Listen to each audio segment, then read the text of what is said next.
Welcome back to the Nature and Marissa podcast. Today we have a lovely guest with us. We have a creative goddess, Stephanie of Creative Nature with us. And Creative Nature really cultivates experiences through a yoga lens that leads you back to your creativity and authenticity, which is so beautiful. And they create the space for you to show up and experience the journey as it unfolds for you. Stephanie, go ahead and introduce yourself. Welcome. Hi, thank you so much for having me. My name's Stephanie. Creative Nature is who I am at the very depths of my soul. And so part of me is just giving that back to the universe. Yes. And I love that. You are a natural born leader, and I feel that from your energy immediately. And we'll dive into that a little later. We're going to be talking about yoga and movement. We're going to be talking a little bit about mental health and really talking about just what it means to nurture yourself and how to show up as a leader in the world for others. But to start off, you have a bunch of events coming up. So let's go ahead and talk about that. What kind of events do you have for the folks that live in Indianapolis? Sure. Well, I'm very busy. Like you said, natural born leader, and the best way to lead is to be busy.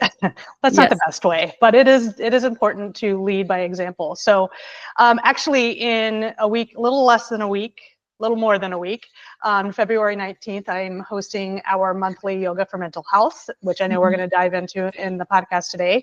It is held at Tinker House Events. It's Wednesday. It's every third Wednesday, so the 19th of February.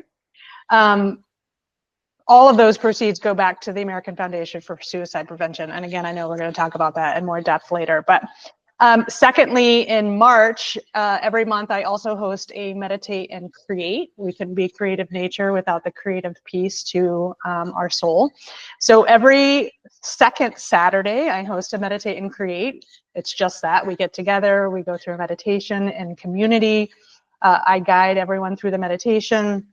And then we do some sort of creative activity. In January, we created vision boards. Just this past Saturday, we created homemade Valentines. And then coming up for March, because spring will then just be around the corner, we're going to make some homemade brooms so we can clear and sweep away all of the things that no longer serve us. So, so that's what's coming up February, March. I do offer 2 annual yoga retreats to Mexico. I offer a spring retreat in March and then another fall retreat in October. And then I have weekly group classes every week at Myriad Yoga, which is in the Stutz Building, 11th and Capitol. Yep. And then I also host private and semi-private yoga classes, meditation, really sort of like a mentoring program to get people back to themselves. Yeah. So those are the things I have coming up. Very busy indeed. And I love it.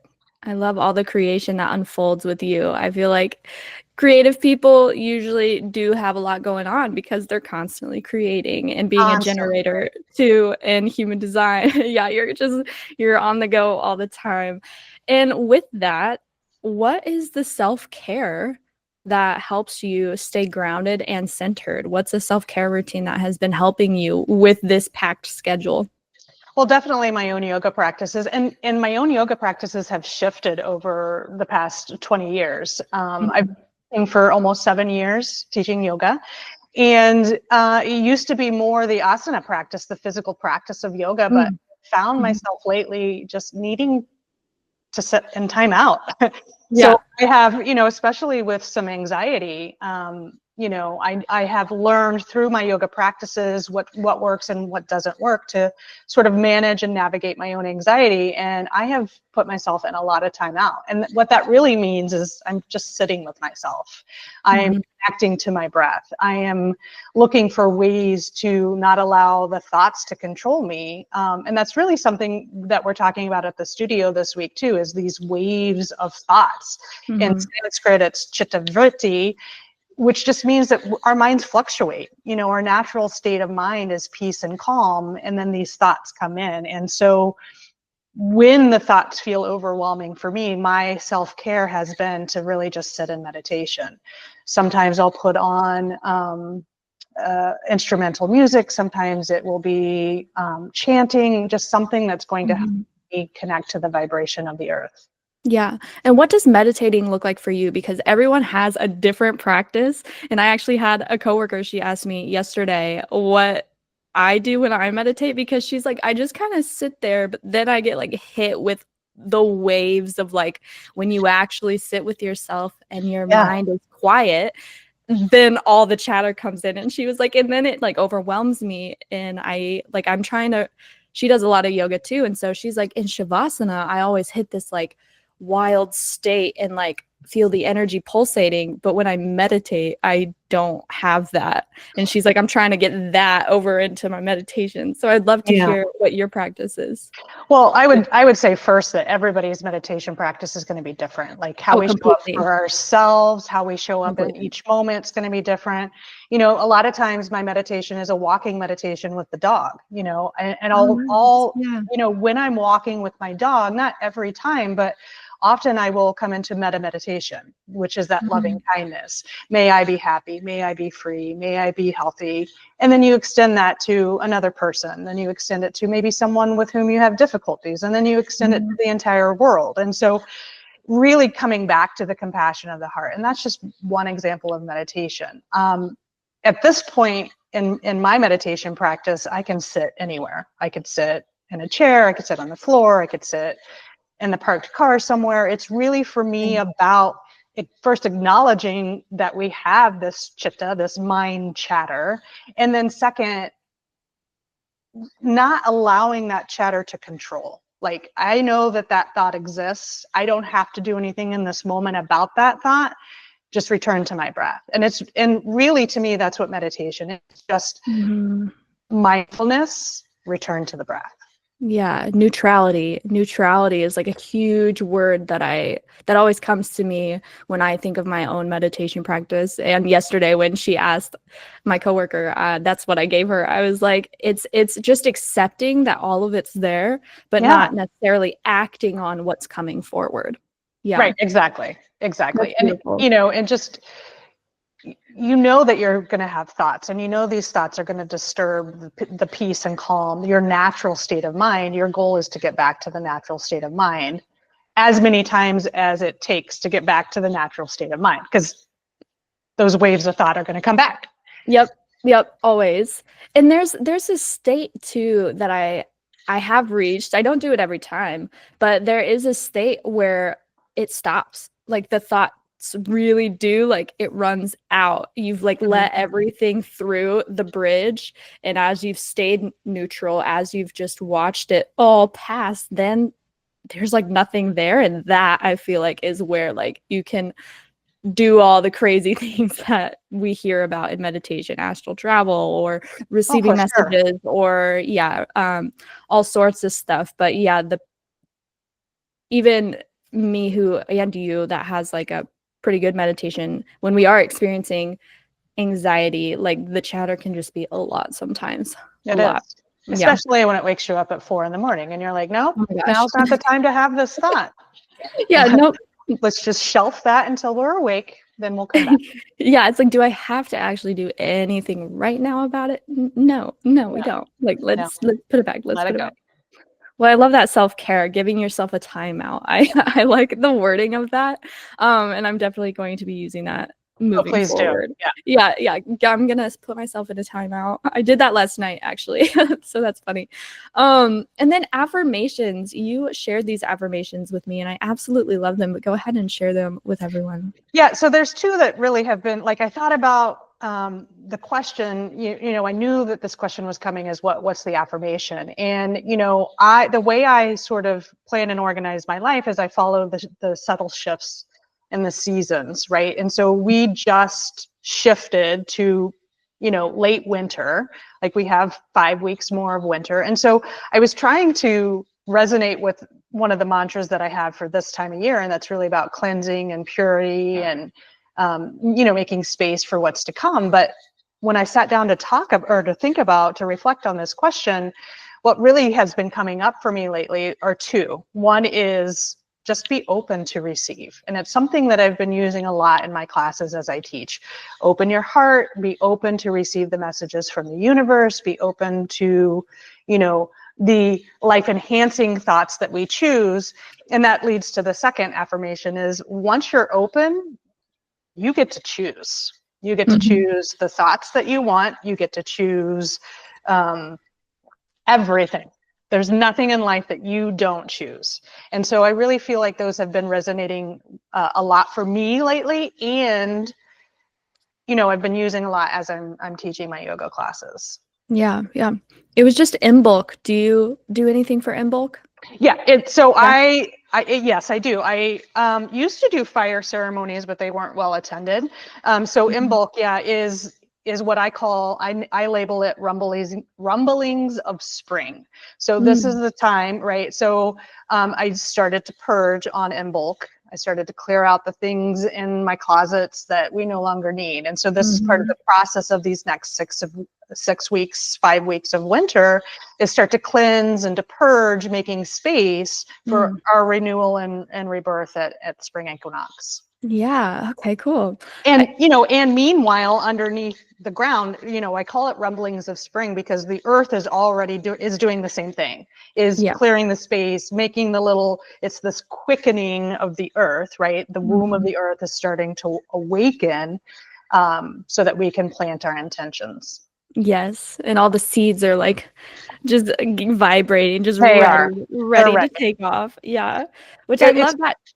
Go ahead. I was just going to say, it's always funny because everyone's like, oh, I can't believe in March there's daffodils. I'm like, well, March is their season. This is when they're supposed to come, right? They like this kind of cooler spring. Yeah. And so that really kind of metaphorically translates to, you know, you may be a daffodil, I may be, you know, a summer rose, right? And so we bloom at different times in our life. And it's a continual process of blooming and reblooming. So we can really take a lot of guidance from nature in that way. This continual purging, recycling, rebirth, and death. Yeah. It's so easy with the changing of the seasons because the collective, I mean, even on social media or like everyone, they're like, spring is ready, plant your seeds. And then, but you might already be blooming. Your seeds may have been planted like back, you know, in the fall time or something. And so I've never thought about it that way, that, yeah, even though the collective, the earth, yes, is like moving through that, there are still different cycles within the giant. Absolutely. Yeah, that's a beautiful thought process because I think it's easy to compare. I've noticed, you know, with my own personal friends, like we have a mutual friend and like sometimes like everything is happening for that person and like everything's in flow and it's magic and then it's easy to be like, well, nothing's moving in my life. Right. Like it's summertime and I feel depressed AF, you know, and I'm being asked to rest during this time and I'm being asked to receive and to sit in solitude and like everyone else is moving. And then, yeah, the comparison really can just, when you drop into that, you neglect where you are actually at and the bloom that you will have for being where you are right now when you need it. And then sometimes, yeah, they will stop and they are asked to rest and then I'm moving and things are flowing for me. And yeah, I heard a quote recently that comparison is the easiest way to ruin a beautiful thing. Yeah, absolutely. And, oh my gosh. And that goes back to the wave of thoughts, right? You know, yeah. Your thoughts are telling you or you're creating stories in your own mind, right? And so you have to then question those stories. How true is this really in this moment? Is this person actually better than me, or is this their time to shine? And is this my time to be in the background applauding, like cheering my friend on? You know what I mean? And so I think we get you know, as a society, we get bogged down by these comparisons about needing to be better, to be doing more. And that's just simply not how we're meant to live. We're meant to tune into our own natural shifts that may or may not align with the natural shifts of nature. I mean, they do. Yes. But again, you may be blooming at a different time than I'm blooming, but we all shift when nature shifts. whether we realize it or not. And so part of my mission, I guess, would be to help people find their alignment with their own seasonal shifts. Yes. Yeah. Come back to their authenticity. Absolutely. Yeah. Have you done the work by Byron Katie? Because what you just said really mirrors. Okay. We can get into that another day. Yes, But please. it's definitely, looking at your thoughts in a very, I would say, analytical but also intuitive way. Beautiful practice. Anyone check that out. And so I want to talk kind of about, being this natural leader. How have you been able to show up for people and nurture yourself in order to do so? Well, I will say it hasn't always been easy. In fact, I taught high school Spanish for 15 years, and I struggled with my own energy levels. I would spend the entire day, eight to 10 hours a day, just giving all of my energy to really guiding. I used to always tell my students that I was more than a teacher. I was your guide. So I was guiding you to the knowledge, what you chose to do with it. Again, going back to choose, right? What you chose to do with the knowledge was up to you. But I would come home completely spent, no energy left, and try to be, a mother to my 3 children. And I just didn't have it. And so I also didn't have it to give myself. I just didn't have the time. Or rather, I didn't choose to make the time, because you get kind of, not just me and not just you, but people get trapped almost in these cycles of being we're taught to be a certain way. We're told that we're supposed to do this, that, and the other, instead of really leaning into what's attuning for us, what's resonating for us, what's lighting us up. And I say that as a generator, from human design, that, I have to lean into what lights me up. And I thoroughly enjoyed teaching Spanish and being with, America's youth. But I didn't have the practices I needed to have at the time to care for myself in order to fully show up for myself and for others. So it wasn't until, so I got my yoga teacher training, or I went through yoga teacher training in 2018. That's when I became a yoga teacher. My intention was, I had started a spiritual quest shortly after my kid's dad died. And, all of that included yoga, included all these modalities of trying to find a connection to myself. So my yoga teacher training program was meant to be a catalyst really for me to get back to myself. What it led me to do instead, or in addition, because yes, I have been led back to myself, was it shifted how I wanted to spend my life. Like I was seeing that the 8 to 10 hours a day of giving my energy away was not sustaining me. So I ended up in 2019. I like to say I graduated with the class of 2019. So I left teaching high school, and I've been teaching yoga full-time ever since. Now, we did have a pandemic, and so that kind of got, that was a little hiccup that got in the way of really getting started. So I would say in the past couple of years, I've really felt a boom in the growth of my own spiritual connection and how I lead others back to their spiritual connection. I'm not sure I answered your question. No, you did. And I want to go back even further because yes, in 2018, you got your yoga teacher training, but how did yoga and movement show up for you at first when it first came into your life? Yeah, great question. So, I was a single mom to 3 babies under the age of 3. And so I didn't get to leave the house really, unless I was going to work. Yeah. So I think at the time we had Dish TV, and I couldn't even tell you the name of the station or the name of the program, but I found some yoga. It was called Namaste Yoga. That's all I remember. And that's where I started. And it was my way of just finding some sort of peace and release from just being on all day with my babies. And then, you know, I didn't leave the yoga practice. I just didn't necessarily, it wasn't a daily practice for me at that point. A few years later, I came back to the yoga more as the physical practice. Now, a lot of people in our country start with the physical practice because Mhm. they see it as a stretch. They see it as, you know, just another exercise. So when I came back to it, or continued or approached it from a different lens, was because I had been running and that caused pain. And so I was trying to mitigate the pain I was feeling from all the running I had been doing. Mhm. And so I think a lot of times in my classes, I talk about how our asana practice, our movement, is a way to open up the energy channels in our body to release stuck energy. And so that's what started to happen for me. And when that energy started to move, then I started to connect more to the deeper aspects of yoga, more of the spiritual connection.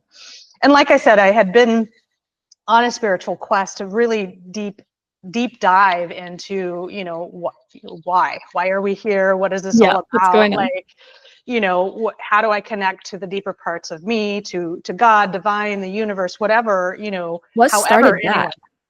Yeah.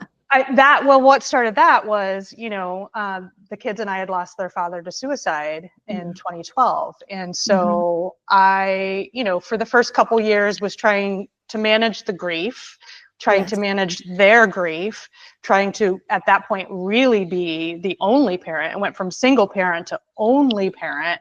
Mhm. Um, you know, and in that time, I chose some unhealthy coping mechanisms. I drank heavily. You know, I just wasn't attuned at all with myself. And so I knew that there was something more. And I knew Yes. that I needed to make a connection between the spiritual and the physical.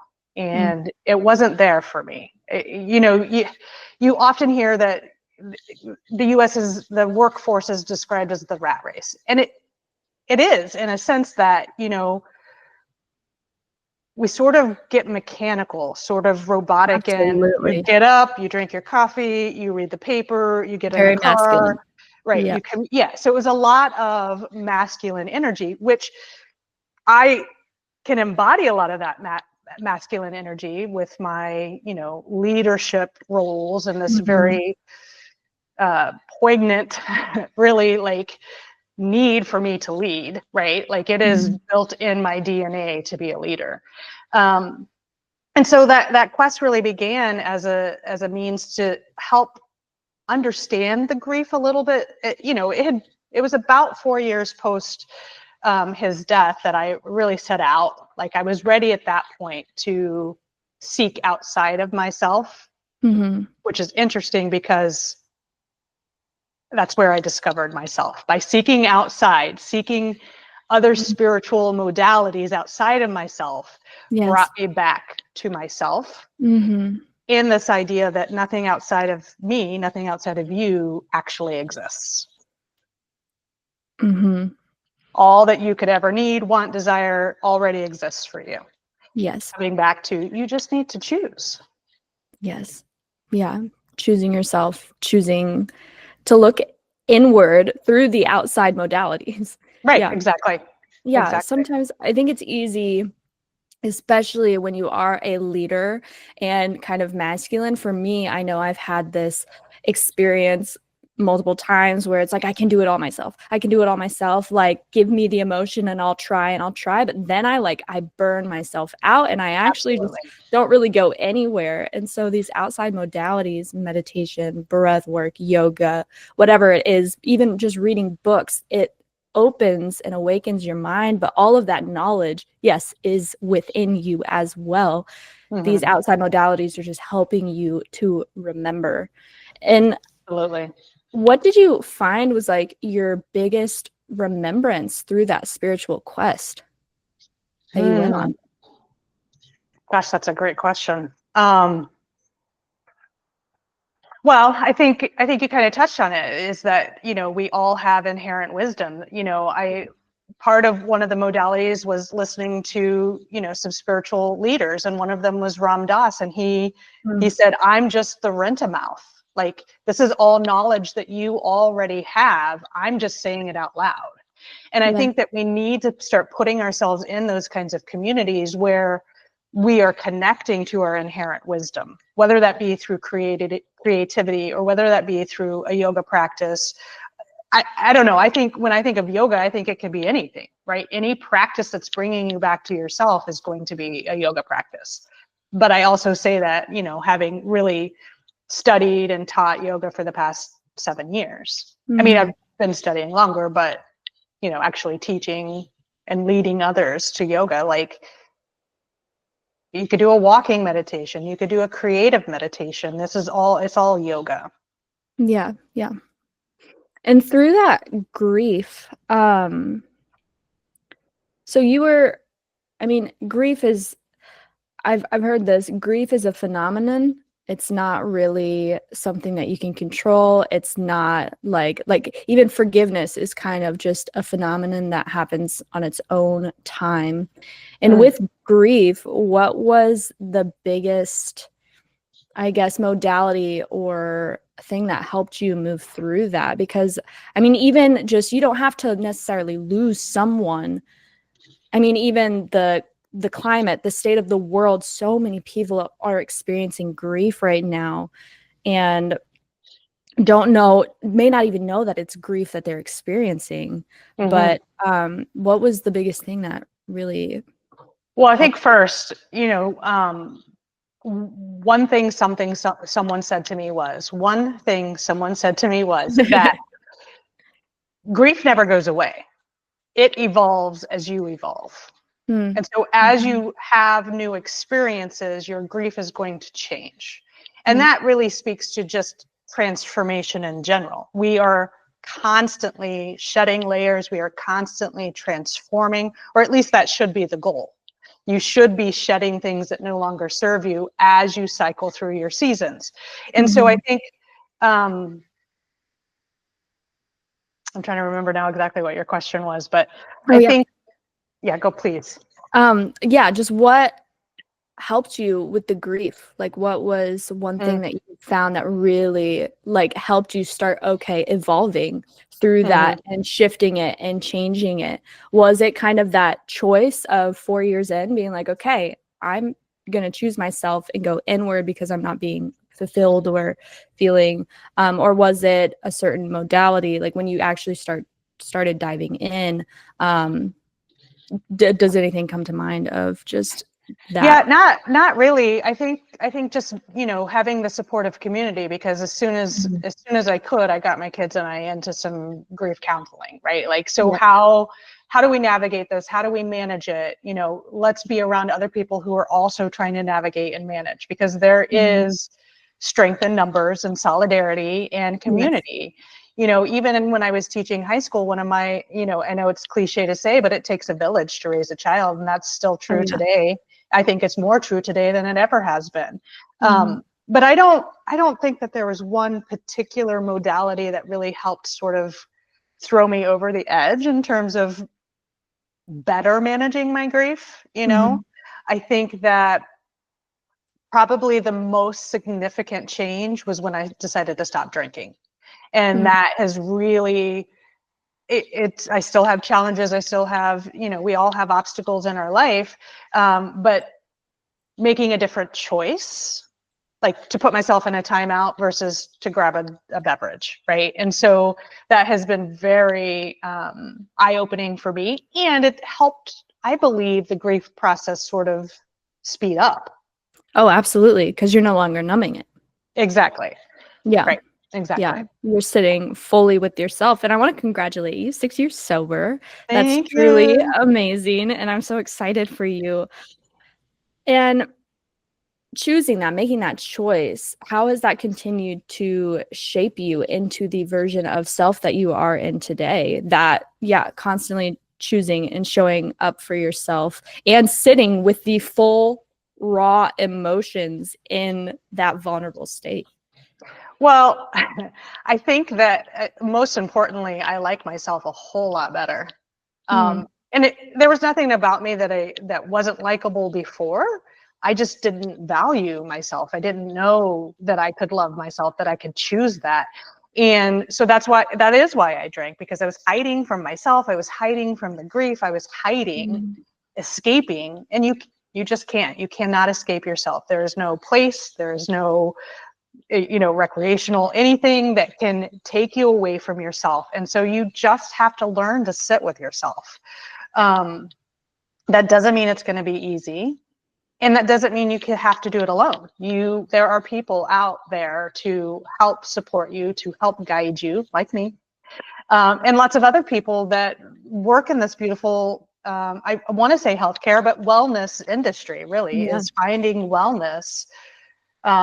Because if you can't get there by yourself, there are tons, like I said, modalities that you can choose. Like I think I started by going to see the Dalai Lama, and then that sparked an interest to go see Sharon Salzberg in Chicago. So I did a little mini retreat with the metta meditation.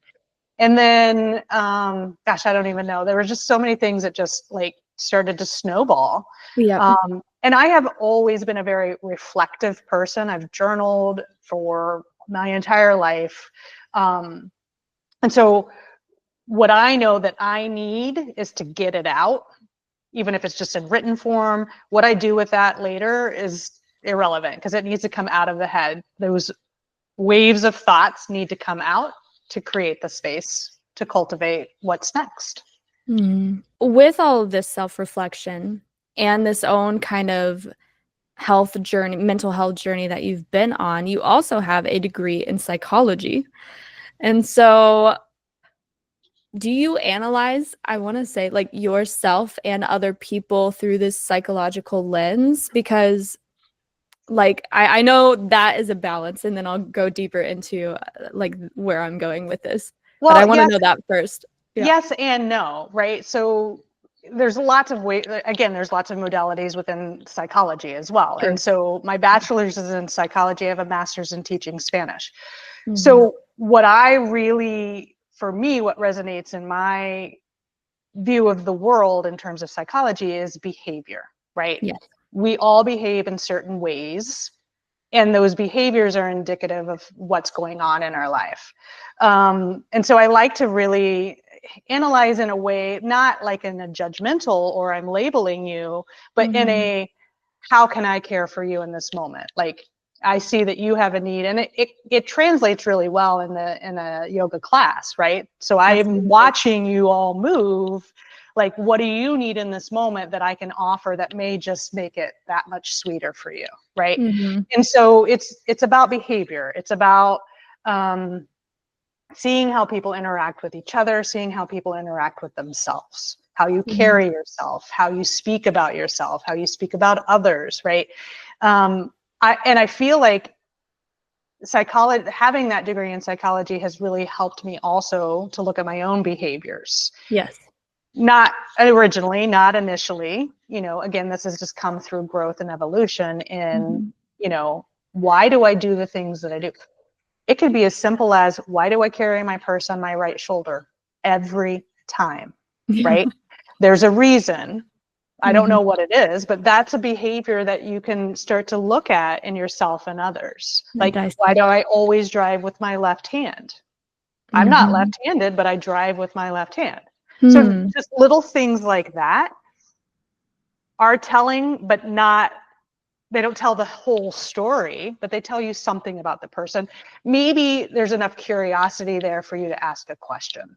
Like recently, I was at an event, a concert, I was clapping. My friend next to me goes, "Are you left-handed?" I said, "No." Why? That was a weird time to ask a question, right? Yeah. That question. But it was the way I was clapping my hand. I was using my left hand to clap. And I was like, oh, that's an interesting behavior that I never even considered about myself, but someone else saw. You know what I mean? So just those little things. Yeah. What do you find when you start to dissect yourself in that way? That's a great question. I would say that, first and foremost, I've learned to kind of laugh at myself. Just like, why are you doing this? This is silly. Like, bring yourself back to humility. Yes. Yeah, a little bit. Yeah, a little humility, a little modesty, right? I think too, it really goes back to being mindful of your thoughts. We talked a little bit earlier that I recently was reflecting on a choice or a decision that I had made from a closed door. And so I wasn't living in my affirmation of being open to receive. And so I had to really look at why I was behaving in that way. Well, one, it's based on past experiences, and two, it's based on a decision that I had already made for myself. Not remembering that that decision can be changed and likely will be, based on other experiences that come up. Yes, yes. That I love that point right there, like a decision that I made for myself. I think it's so easy for us to feel like the whole world is happening to us, and we are the ones that actually get to change it, to change the way we experience what is occurring outside of us. Right. And go ahead.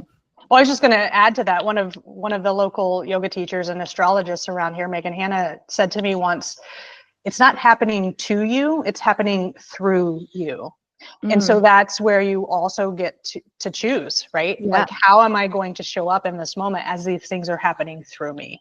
Yeah, you change the channel, Yeah. like the frequency of how they're happening, because your perception completely changes. I've been doing a lot of work with in regards to just the people that I live with right now. And it's easy for me to get angry and to get judgmental and for me to get just like so frustrated and caught up in what is occurring in the home.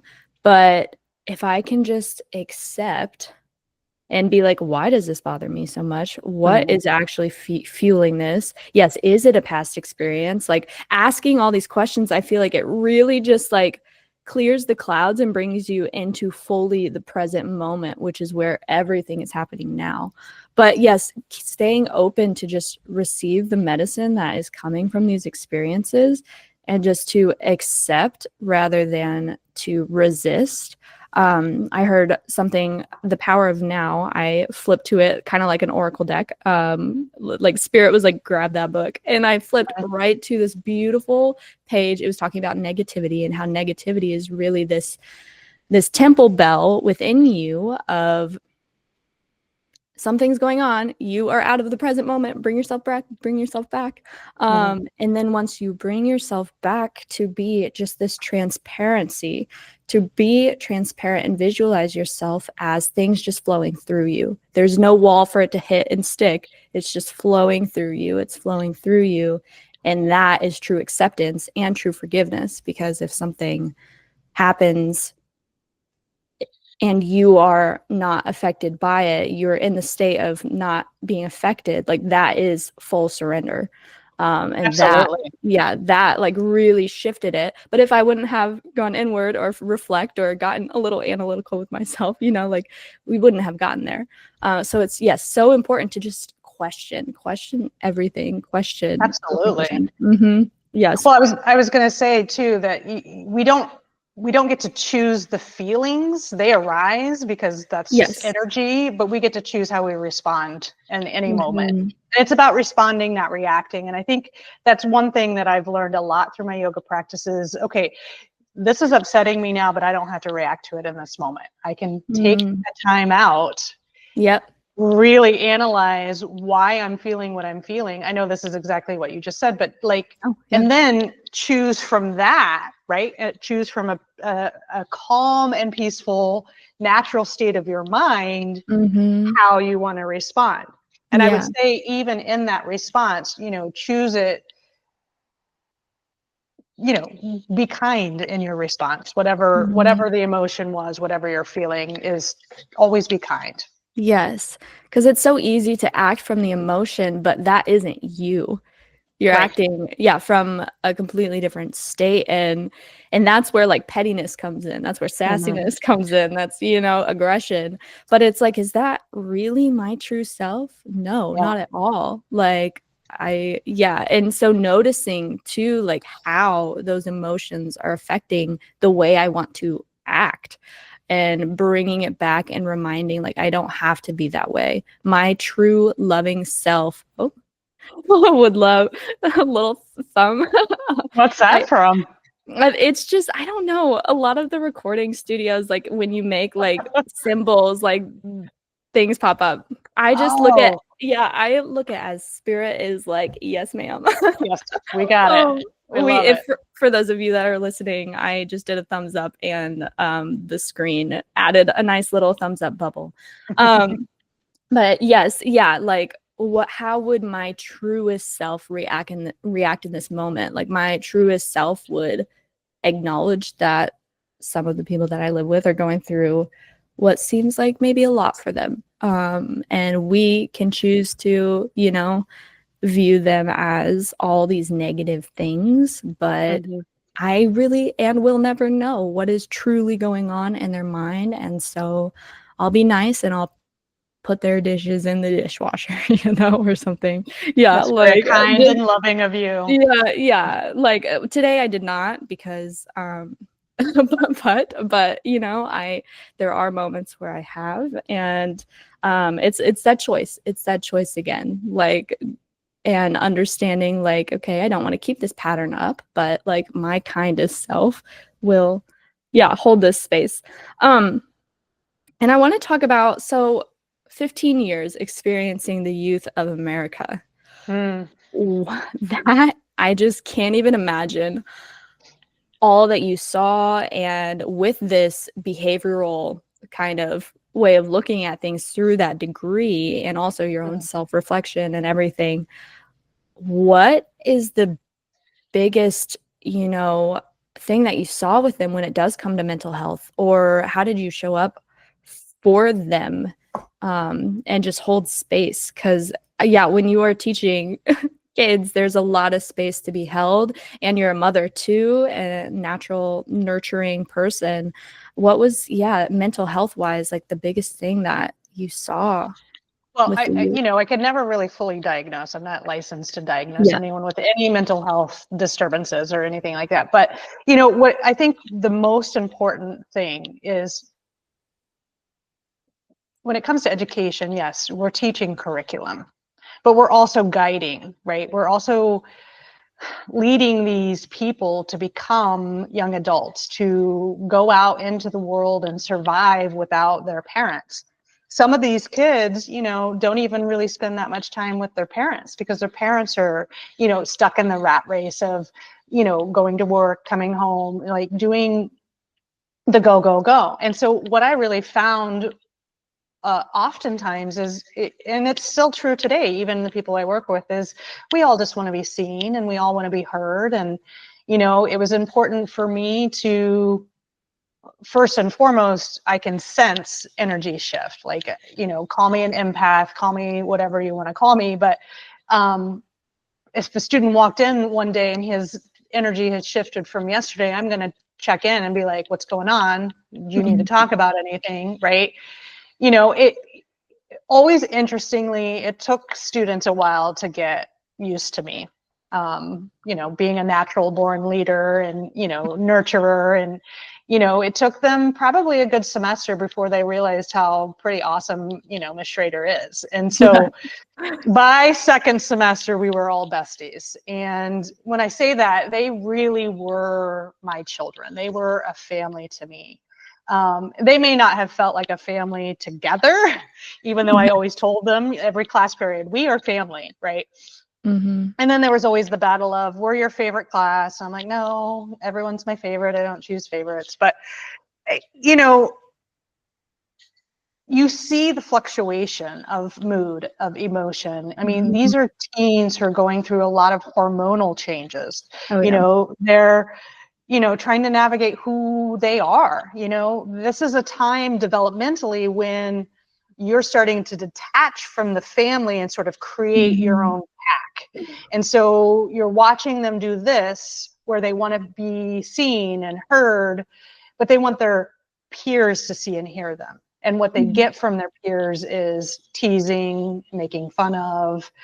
I don't really want to say bullying because bullying is a lot deeper than that, but like it is bullying, right? Yeah. You're making someone feel less than. And so they're also, so they're navigating all of this, their hormones, they're navigating, their right to exist, on Mhm. top of a very rigorous curriculum and high demands of an education, if they have any extracurriculars. Like some of these kids would be at school 12 to 14 hours every day. That was me. Yep. And so just consider, like, where's your time to nurture yourself? You've probably never been taught to nurture yourself. Yeah. Just like you've never really been taught to use your body. You're just given this body and you just go, right? And so there's lots of things, that you're not really taught to do that you just have to show up and learn. And so you don't know to nurture yourself. I remember about this time every year, a big swath of students would end up extremely sick with the flu or mono or Mhm. whatever it was, because they were at the school for 14 hours together, right? They're Mhm. not getting the rest they need. They're probably not getting the nutrition they need, lots No. of things, and so then they show up the next morning at 7:30, because when you go home as a teen, you're not sleeping until 1 or 2 in the morning. So they're getting no Mhm. sleep.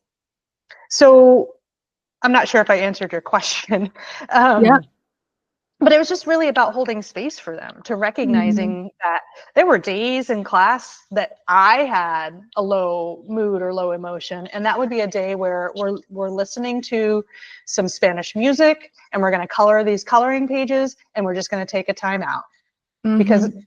you need it, I need it. Because I have found, as the more I attune to the natural shift of things, if I need something, chances are everyone else needs it too. Yeah. Absolutely. I love how you gave that space. Like as a teacher, being in tune with those subtle energies is just so important. And the care of really like understanding these kids are going through a lot, like a lot. I mean, at least growing up, I don't think all my teachers understood that or saw it. And a No. lot of people don't. They expect you, like, this is just how it is. This is just how it is. And you have to show up. And if you don't, well, then you're going to fail. And you're going to fail all through life. And if you can't Well, show that's up just our here, then, conditioning, and it's just like, right? We're oh my conditioned to God. believe that. Yeah. Yeah. So I am so grateful to hear that your kids got those breaks and got that rest. And I remember you sharing an experience where, yes, you would ask how your kids were doing, but one time a kid was like, he asked about you. Well, And it was more than just asking. I walked in yeah. the room and he goes, "Whoa, I didn't even say anything." And Oh, he's like, yeah. Yeah. "Someone's in a bad mood." And I just glared at him. But I was like, he's not wrong. In the moment, Yeah. I was like, how dare you? But also, Yeah. like, they were attuned to me as well. Yeah. I have an uncle who was a superintendent for schools for a really long time. And one thing he said to me was, "You're the teacher, you're the role model. You got to show up every day as your best self." And that, at first, I was like, "Oh, fantastic. Let's do it. High energy, blah, blah, blah." And then I was like, that's not real. There's no way. Yeah. What real is, they need to see that their teacher, their role model, the person they look up to, also has bad days. And Yeah. so I was always honest with how I was feeling. And Mhm. if I need to make a micro adjustment, we're making a micro adjustment. Yeah. How has that mindset come into your home with your own children? Yeah, mental health has always been in the forefront here at home. Mhm. Especially given their dad's suicide loss. But if you need a day off of school, let's take a day off of school. Like my youngest, she's a senior this year. On the Mhm. way to school today, she's like, "Mom, I'm just tired." But this kid works. I mean, she goes to school Monday through Friday. She works Friday, Saturday, Sunday. So she has no free time to just be. And so Mhm. we talked about, like, what's happening in the future when she graduates, and you need to take that time for yourself. And she's Yeah. like, "Yeah, but income." And I'm like, "No, no, no. Money is not as important as your No. mental health and your rest." And so I've always, for my kids especially, tried to model, like, the importance of taking care of your mental health. Mm. The importance of, one thing, it's my mantra that I used to call them momisms. This was something that I would always say to my kids is, no one knows how you feel until you tell them. Like, Mm. I could guess all day what you're feeling. I can sense that you're feeling something, but no one Mhm. knows until you tell them. So really about open, honest communication. And there's nothing you can say or do that's going to disappoint me. Mhm. Come and talk to me about it. Like, I want you to feel like this is a safe space. I'm your mom, right? Yeah. There is no one in this world that's going to love or care for you more than I am. And so please, the door is open, come and talk to me. And I have the best relationship with my children. Like, Yeah. we're all really close. We share a really unique bond. And That's it's beautiful. been hard. My twins went to college this year, and it's been a challenge for them not being here and us all being together. Not that it's been bad entirely, because there are obviously some pros and some positive Yeah. things to having less Yeah. energy to navigate in the home, but Yeah. I do miss them. Yeah, absolutely. And I think that's such a beautiful just structure to have in any relationship, really. It's like this is a safe place. This is a place where we get to grow with one another. And when things do arise, it's not, us against one another. It's us looking at the issue at hand or whatever has arose. And I think this ties into when we were chatting, the biggest thing that came through as like your mission here is to lead others to their greatness. And I mean, hearing about your experience in the classroom, you were doing that. Hearing about your experience with yoga, you were doing that. And what does this mean as just a life mantra, really, or a motto, or like that is creative nature? That is Stephanie leading. That is Stephanie. Yeah. Yeah. I just have always known I was a leader. Like, Mm-hmm. I guess I say that, but that's not entirely true. I didn't always know. Like, I didn't know that I wanted to be a high school teacher. I didn't know that I wanted to be a yoga teacher. These are all things that have evolved with me. But, my sister will often joke that everything that I say is a lesson. And I'm like, well, I mean, yes, and everything that we do is a lesson. Every moment of every day is a lesson. And so it's really leading others to their greatness for me is really my invitation for others to discover their own light, right? To find their own path. I like to say it's about making your own dreams come true. I can't make your dreams come true. Like I said, I can guide you through the knowledge. I can guide you through practices. What's that cliche? You can lead a horse to water, but you can't make them drink. Like, I can guide you. I can provide the experiences, create the space, hold the space. Ultimately, as long as you're open to receive, you then get to choose, right? Now, there's this question of, does everything happen in reason? Is there fate? Is there destiny?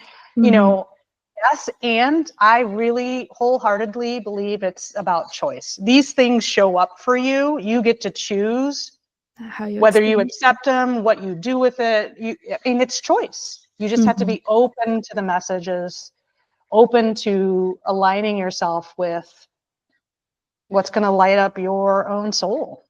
Yeah. And to kind of transition, you do a lot for the American Foundation of Suicide Prevention.